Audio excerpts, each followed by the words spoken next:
Ask you about the latest news from your state of Ohio. Last night, Republican Governor John Kasich signed a bill that strips collective bargaining rights for state employees and bars them from striking. And Democrats have announced plans to collect more than 230,000 signatures to block immediate implementation of the bill and place it on the November ballot. Your reaction to this action in your own state, and also to this growing trend among Republican legislatures around the country to begin stripping and limiting the bargaining rights of public employees? Well, there's two things that are happening here, at least. One is the attack on public employees. But the attack on public employees really presages an attack on the entire public sphere. So what's happening here is a destructive undermining of the principle of government of the people, and that people have a right to have schools they can call their own, energy systems they can call their own, public services they can call their own. The attack on public servants opens the door to a broad-scale theft of the public domain. And so this is about privatization writ large. It's about attempting to create circumstances where the physical assets of the state that were purchased through people's tax dollars over many generations are about to be auctioned off, often to a lower bidder in order for the private sector to profit. And the attack on workers here is fundamentally anti-American. In a democratic society, workers have to have a right to organize, a right to collective bargaining, a right to strike, a right to decent wages and benefits, a right to a secure retirement, a right to safe workplace. These are all things that should be guaranteed in a democratic society. And Governor Kasich has unfortunately joined the ranks of other Republican governors who are involved in this broad attack on workers' rights, which is profoundly anti-democratic. Well, what about this movement for putting it on the ballot that would require hundreds of thousands of signatures? I mean, about 250,000, but they need much more because they'd all have to be valid. And then the issue of Ohio, such an essential state when it comes to the presidential election in 2012. 360,000 public workers affected. The Wisconsin protests were massive, but Ohio is so significant when it comes to the union movement. It has the nation's 6th largest number of public sector union members, which is twice as many as Wisconsin. How are you organizing around this? Well, I've been working with labor unions across the state. I've met with leaders of state labor. I've been with the workers outside the State House. I've been rallying with them across Ohio. I understand that this is that we are at the threshold of a whole new world here, in where workers are either going to be restored to a position of dignity in our society, or they're going to be reduced to a second-class citizenship. Of course, I support the attempt to create to repeal this bill. I believe that the unions and their supporters will gain the necessary signatures to get this on the ballot. But we have to understand the thinking that's behind this, Senate Bill 5. And that thinking is that there is no such thing as government of the people. This idea of government of the corporations, by the corporations, and for the corporations is actually taken hold.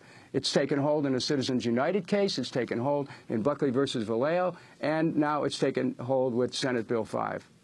Well, one of the interesting aspects, there's quite a few in the bill that was passed, would be that union members would be, or the governments, local governments would be prohibited from collecting the voluntary political donations of workers to the political funds of their unions. This seems to be a direct attempt to prevent the unions from being able to develop political war chests before the upcoming elections, obviously before the upcoming presidential elections.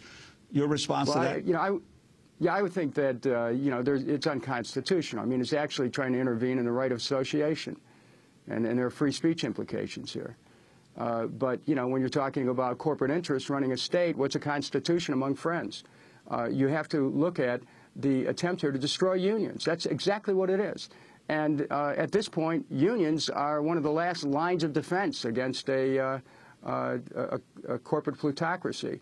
And so we really have to support the workers in Ohio, in Wisconsin, in Michigan, and everywhere across this country. They're under attack. And I believe most strongly that this is one of the fundamental issues of our time with respect to economic justice. This is the new civil rights movement in America. The right to restore the dignity of workers, the right to protect their social and economic, the obligation to protect their social and economic rights. Do you feel you're getting the support from the Obama administration, that the unions are getting the support that President Obama promised when he was a senator, saying if any collective bargaining rights were threatened, he'd have his shoes on marching with them in the streets?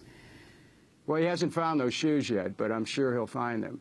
I think that we have a right to expect a president who was elected with the help of working men and women. Not to say I stand behind you, but to stand at the forefront to defend workers' rights. One of the things that I'm concerned about with respect to this particular White House is what seems to be the extraordinary influence that Wall Street has. We could not have 15 million people out of work unless there are those who are helping to manage the engines of this economy who feel that, well, to have that level of unemployment is somehow conducive to a functioning of the economy in order to keep the cost of labor low.